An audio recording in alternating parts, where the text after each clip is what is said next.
Hello everyone and welcome back to the Blackford Book Club on a sunny Sunday here on planet Earth. I hope you're well. Thanks for returning.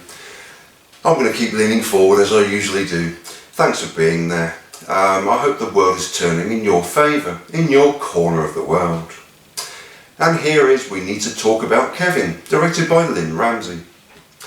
Do you know where you're spending the afterlife? Oh yes, I do, as a matter of fact. I'm going straight to hell, eternal damnation, the whole bit. Thank you for asking. Okay. Another part-funded and supported film from the UK Film Council and National Lottery. This third film from Lynne Ramsay is based on the best-selling original novel by Lionel Shriver, and quite simply one of the best films of 2011, if not the 21st century so far. With a screenplay adaptation from Ramsay and Rory Kinnear, this film is simply a tour de force for 112 minutes. The film can be a difficult watch at times, and even more so to comprehend, as the weaving of twisted and intricate narratives never allow you to fully settle into the film. This is certainly another challenging film from the director, but more importantly, an absolute triumph. A truly unsettling and bizarre opening sequence sets the scene, quickly establishing the twisted narrative timeline and introduction of all main characters. Eva, Tilda Swinton, is quickly seen reliving her memories through her dreams and nightmares of her son Kevin, played brilliantly as a younger Kevin by Jasper Newell, and as an older teenager by Ezra Miller, and of her devoted and loving husband Franklin, C Reilly, on brilliant form as always. Another Ramsay film with a small overall cast. There are key cameo and supporting roles, however, the emphasis always falls to Tilda Swinton in particular, who is utterly brilliant in every scene. The opening seconds alone mix the timeline throughout, as we as an audience walk towards an open set of French windows, whose blind is gently flowing on the breeze. The only audible sound appears to be an indistinct whirring noise in the distance. Is this now the present day, or still a dream flashback? Cutting to Eva, now held aloft by a large crowd of people, shot from above, a Ramsay trademark. She is now daubed in a red currant juice of some kind. Red becomes a key theme of the film throughout, but she is exultant, overjoyed, beaming, and with a real tangible sense of being alive. This is clearly a flashback, as she now awakens to stumble outside to see the majority of her house and her car daubed in red paint. Quick cuts between a young child with an eye patch singing happily to herself to Eva, to now submerging her head in water to try to wake herself from her dreams, is brilliantly juxtaposed with our first sighting of teenage Kevin, as the two faces seamlessly merge together. A key metaphor for the film is already established just a couple of minutes into this classic, of a mother's love and never being able to shake thoughts of her children. With a twisting narrative that often purposely disorientates the audience, flashbacks, overhead shots, unusually framed shots, and brilliant use of slow motion sequences, the film is a flat-out triumph for director Ramsay. The obvious use of red as a dominant colour is clear. However, what is not so clear, even with repeated viewings, are the tiny nuances and subtleties soaked within the many narrative strands. There are many segments of scenes with little or no audio, except perhaps something indistinct in the background, and many scenes cleverly segue between present day and flashback, and vice versa.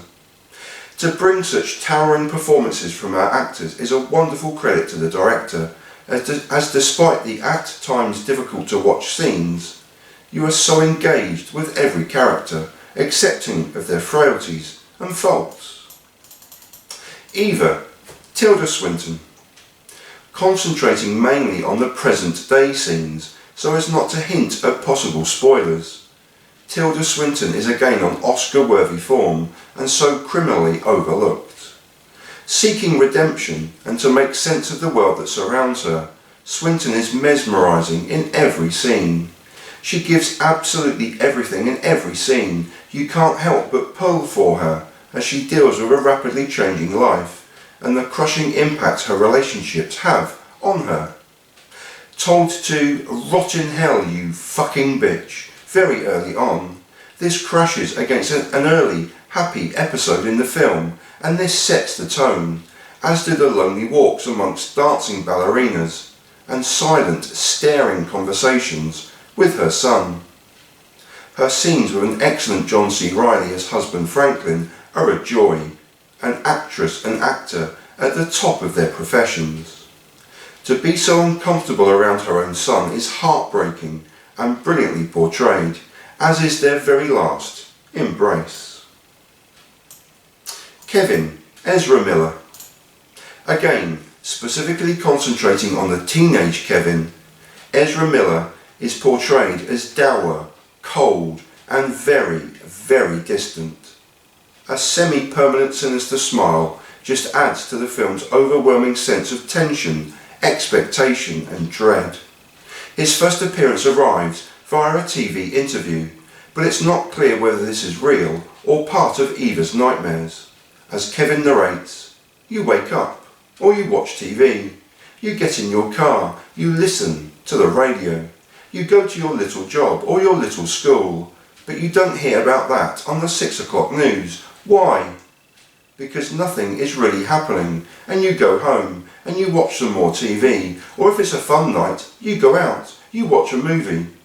It's got so bad that half the time the people on TV, inside the TV, they're watching TV.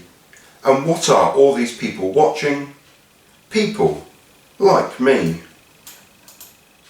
Ezra Miller's brilliant performance is perfectly summed up by a late scene as he stands on the balcony of the family home, bare-chested, in almost a Bruce Lee-like pose, with Franklin apologising for him overhearing a fractious conversation with Eva of not taking their comments out of context. Kevin responds, "Why would I not know the context? I am the context." Another heartbreaking performance in a film redolent in them. With a sublime "What else?"